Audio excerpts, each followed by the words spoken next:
We are here for the first part of the program. We're going to talk about the education gap.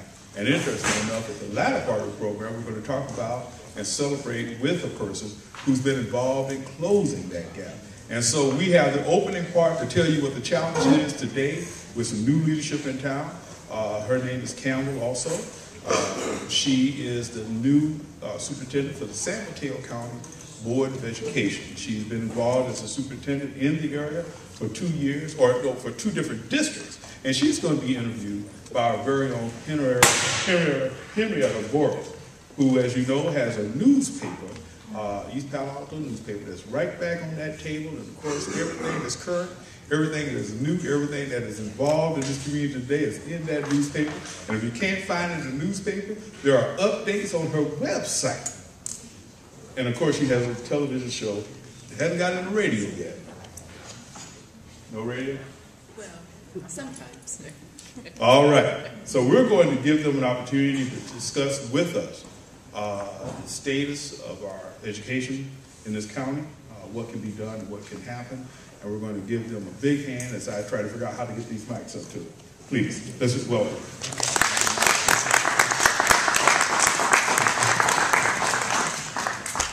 Thank you so much, Gail. It's a pleasure to be here with you and to be here with Superintendent Campbell. I think it might be best to start off simply by saying to you that I'm sure most of us know about individual school districts, but some of us might not know about the county superintendent's office. So could you start off by telling us exactly what the office does? Sure. And I'm going to actually take this mic and hang on to it. Good afternoon, everybody. It's a real pleasure to be here today to talk with you about education in San Mateo County. In California, there are 58 counties, and of those 58 counties, 52 of them elect a county superintendent of schools, and the other 6, the County Board of Education appoints the superintendent. In San Mateo County, where I work, the superintendent is elected. In Santa Clara County, where we're sitting today, the superintendent is one of the 6 in the state that's appointed. But we all have jobs that we have to do that are specified by law. And then we have things that we want to do. So I thought what I would do is talk with you a little bit today about the things I have to do according to the law of the state of California as the county superintendent in San Mateo County, and then share with you some of the things that I'm really hoping to do, which is why I got into education in the first place, and I really think of myself as an educator as well. Now, before you get into it, and I hope you don't mind, since I'm supposed to interview you, if I just kind of interrupt you along the way. Absolutely. Why, you mentioned that some of the superintendents are appointed and some are elected, and you were elected. And what's the difference? But the difference just is that if you're one of the 6 appointed superintendents, your boss is the County Board of Education. So they hire you, they can fire you, and your job is, in addition to the statutory jobs that you have to do, the agenda that the board has as board members and would like to see move forward, it becomes your job to take care of making sure that that's happening. And who makes up the board?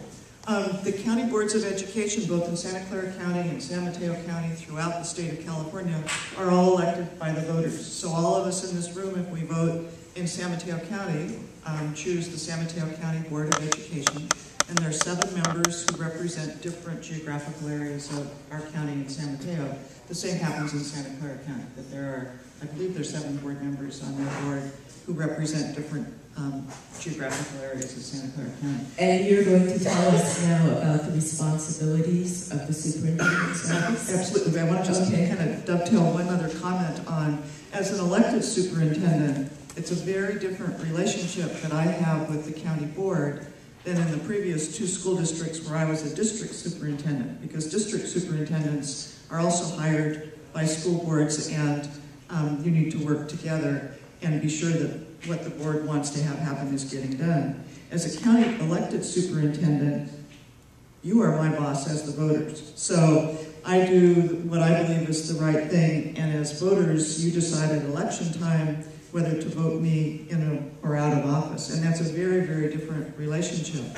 But the interesting part about it is that whether you're at the district level or the county level, the real power of being able to get things done comes from a board and a superintendent being able to work together as a team. And so that's always been my philosophy in terms of that. In terms of what I have to do as county superintendent, there's several things that the education code, which is a very, very thick group of laws about how schools are run in California. In San Mateo County, we have 23 different school districts. And my job as county superintendent is to be sure that in each of those school districts that their budget is in a good place. And so, in fact, we're just coming up on the time of the year which is called the first interim budget time in December, when all 23 school districts submit their budgets to the County Office of Education. And then I go through them together with our fiscal staff to be sure that each school district is in good shape financially. And happily, most of our school districts are. Every once in a while, something may happen and a school district may be struggling financially, and then we have to get involved to help get their fiscal ship back on the right course. So could I, let me ask you, when you talk about making sure each district is in good shape financially, what does that mean? Well, that's a really good question, because when we talk about being in good shape financially in this context, it means that the expenditures, the expenses that they have over the course of the school year, they have the revenue to cover those expenses, and they're not spending more money than they're taking in. When you talk about being in good shape financially in a different context, I think we're talking about a very different philosophical issue in terms of, do school districts have enough money to do the job that they're supposed to do? And I think my guess is each person in this room would say, no, school districts don't have enough money to do the job that they're supposed to do, especially in the economic times where we are today. So those Now, are some might and some might not. Now, I would think the wealthiest school districts, for example, in Atherton, which would be in the San Mateo County School District, right?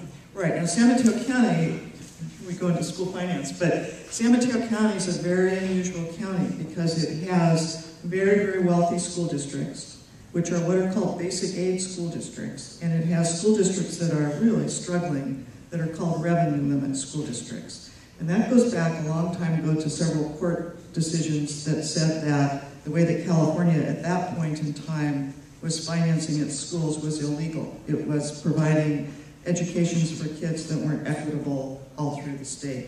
And what it said was, at that time, schools were funded by their local community's property taxes. And some communities, like in Atherton, for example, had lots of property taxes flowing into their treasury, and so they could spend a lot of money on their schools. Other communities didn't have the same property values, weren't able to collect the same amount of property tax, and therefore weren't able to spend as much money on their students. So one student in one community was getting a very different education. And so what the court decision said was, in California, we want to be sure that kids are getting a more equitable funding, and so we're going to have the state government provide the funding for kids. And that was based on something called a revenue limit, which was a per pupil amount of money.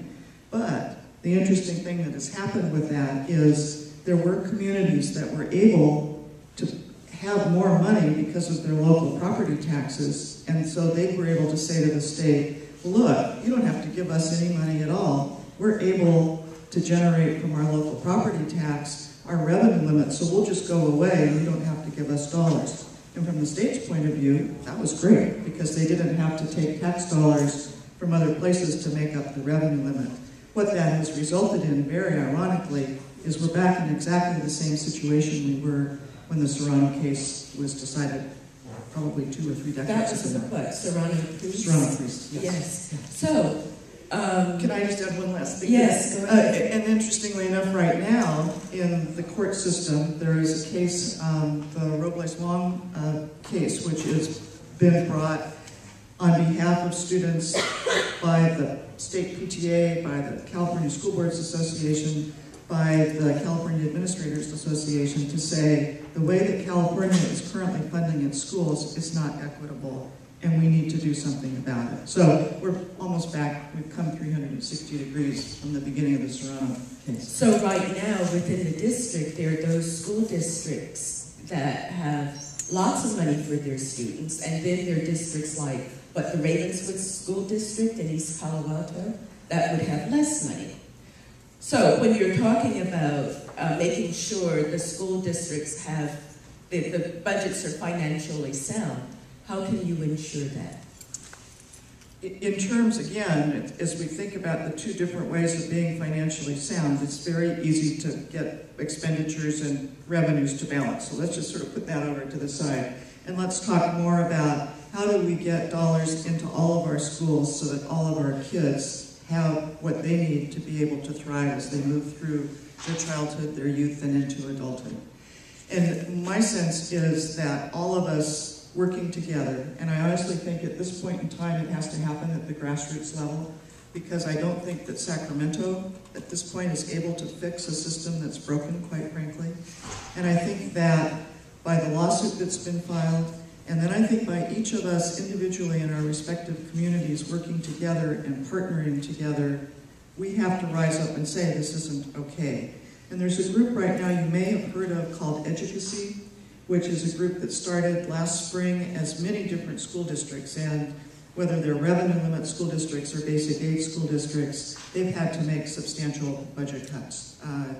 But Educacy is a group of parents who is saying, wait a minute, this is absolutely not right, that we are not investing in our kids, we're not investing in their education, things aren't changing, we're going to come together, we're going to start a grassroots effort, we're going, and I think ultimately where they want to go is to use the initiative process to change California's school funding model.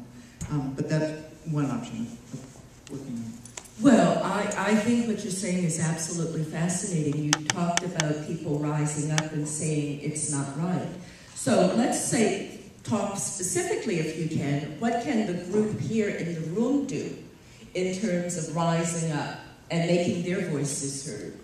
Well, I would encourage you to go to the Educacy website. It's www.educacy.org. And how do you spell Educacy? Good question. It's E-D-U-C-A-C-Y,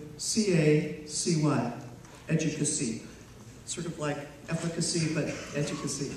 The other thing that I would really say is in schools we can do so much, and then we really need to partner with communities. And so I believe that it's absolutely critical that as community members, we each determine how can we help the young people in our community.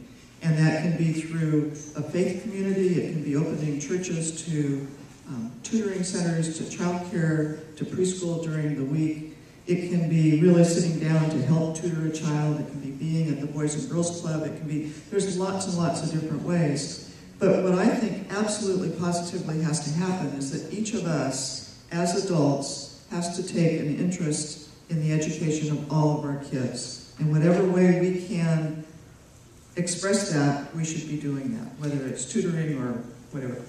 I had started out asking you the responsibilities of your office, and we got to one. And I'm wondering, in the interest of time, just so that, you know, those here listening can have an overview of what your office does, could you just briefly list? Sure. And then we'll take questions from the audience. So my office is located in Redwood Shores at 101 Twin Dolphin Drive, and we have about 150 people who work at the county office. Some of the things that we do are we're sure that the budgets are okay of local school districts. We process all of the paychecks and all of the warrants and expenses and orders that local school districts make, so we handle that. We also are responsible for the court and community schools. So students who are involved with the criminal justice system still need to be getting their education. And so we have at Hillcrest, as well as at Camp Kemp, which is the juvenile detention facility for young women, and at Camp Glenwood, which is the juvenile detention facility for young men, we provide all of the education that those students receive. We do the community schools, which are for kids who, for whatever reason, haven't been successful in their regular high schools generally, a few middle school kids, but mostly high school kids.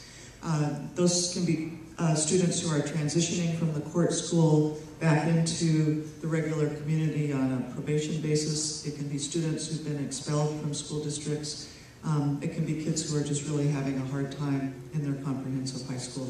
And we work really hard to be sure that those kids are getting the education that they need, because oftentimes they've been out of school, they've lost credits. So we work very hard together with them to help them get their GED or to get a diploma so that they can move on to the next phase in their lives. And we also, the other area where we spend a lot of our resources is in the special education field.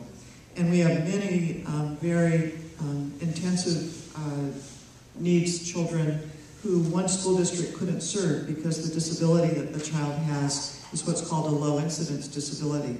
But when we bring together 90,000 kids in San Mateo County, as a county, we can then put together classes that serve those kinds of students with very, very special needs. And then finally, the part that, as the county superintendent, that I'm most engaged with right now is how do we make sure that every child in San Mateo County gets the very best education that he or she can receive.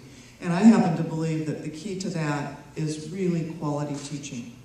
And the role that the county office can play in that is to provide professional development for our teachers to help them do the very best job that they can. And so that's where we're really focusing right now. Thank you for the overview. I'd like to open this up now for you to ask questions of Superintendent Campbell. You've heard what her office does, you've heard some of her goals, and so we'd like to hear some of your questions. Certainly someone has a question. In some areas, after the teachers are tested, after a while, maybe a couple of years, do you do that here? I'm not sure in terms of tested. Well, to test it to find out if they remain qualified to participate in the training kids. When a new teacher comes into the public school system, they must participate in a 2-year program that's called the Beginning Teacher Support and Assistance Program, BITSA. And to get their clear credential, they have to satisfactorily complete that. And that's a 2-year intensive program where they receive coaching, where they have to demonstrate proficiency on a variety of the standards in the California teaching profession. And then ultimately, the principal of the school where they are makes the decision about, after that probationary period of time, whether to grant them permanent status in that particular school district or not. There are some tests that teachers take to demonstrate competency in certain subject areas, so that, for example, I was trained as an English language arts teacher. If for some reason my school needed me to teach algebra, which would really be an interesting endeavor, but I would need to, the only way I could probably demonstrate that I could do that would be to take the content area test in algebra to show that I have the knowledge to be able to teach that. There are certainly movements afoot to say that yes, we do need to have more nationwide testing of teachers at different places in their career, but right now that is not widespread. Other questions? Yes. I was just wondering, in terms of the things that you list that county office of ed takes charge of or make sure that they monitor, is school wellness a factor within county office of ed that they look over for San Mateo County school districts? School wellness in terms of, student wellness in terms of our children, family, and youth services. We have a department in our office that kind of takes care of that. Wellness is one of the areas. It's probably an area that we could do more work in, quite frankly. But, you know, interestingly, local school districts now really need to have wellness policies and be very actively working on that as well. So I think there's an acknowledgement and a recognition that we need to be doing more in that area. Other questions? Yes. One of the factors, I know there's many factors, that affect the quality of the education that our children are getting is the amount of dollars allocated to particular districts. And we know that there's a wide range of that. What's happening at your office to address that concern? Primarily what happens through the county office is there are a variety of what are called categorical dollars, that are targeted for particular needs that particular groups of kids have. So for example, in California right now, schools are expected to hit a particular performance target, and if they don't hit that performance target, they move into something that's called program improvement. And then my office begins to get involved in trying to work with individual schools or districts who are in program improvement to help them improve. Part of that is an influx of dollars at a certain point that comes to a school. So for example, there's something called QIA, which stands for Quality Education Investment Act, but those are dollars that come from the state level that are really targeted at schools that don't have the funding that they need to try to help raise student achievement. So an individual school, for example, can receive several $100,000 if they are in that category. So the state is trying to help with that through very targeted dollars, but it doesn't begin to take care of the need. So as I think about it, several years ago, before the economy tanked, there were a variety of studies that were done that were called the adequacy school funding studies. And then what they really recommended was what's called a weighted formula for funding schools, so that there would be a certain amount of money that every child would receive, or their school would receive, to help educate them. But then based upon the particular qualities and characteristics of a child, each one would carry additional dollars so that a special education child would receive more money. A child whose original language is in English and is learning English would receive extra dollars. And that's why it's called a weighted formula, because you're giving different weights to different characteristics. I think it'll be interesting to see as we move forward whether California will start going in that direction as the economy hopefully begins to rebound before too much longer. You're talking about as we're going forward. So in terms of going forward, what can we expect? What's on the horizon? I think honestly what's on the horizon is we're going to be continuing over the next couple of years in public schools to have real difficult funding times. And whether we're a basic aid school district or a revenue limit district, whether we're the county office, whatever public educational institution, the University of the State of California, because of the $25 billion structural deficit that California has right now, K-12 education is 40% of California's budget. So if you think, well, we've got a $25 billion deficit, 40% of that, that's a significant amount of budget cuts that still have to be made if there's not going to be more revenue coming in. So I honestly believe that we're looking at the real possibility of more cuts to our public schools.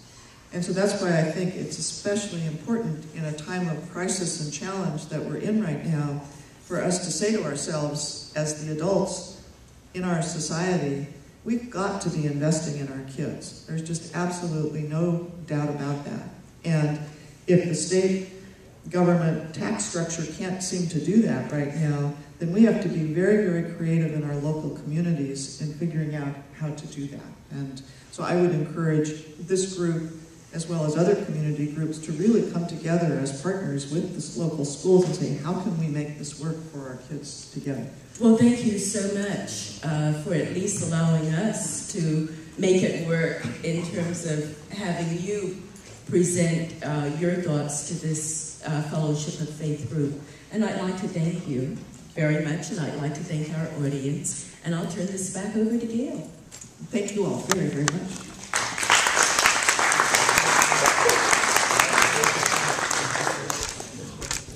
We're going to give our guests an opportunity to leave the stage, and I'm going to move your attention to the rear portion of the building. Let's give them another hand. Just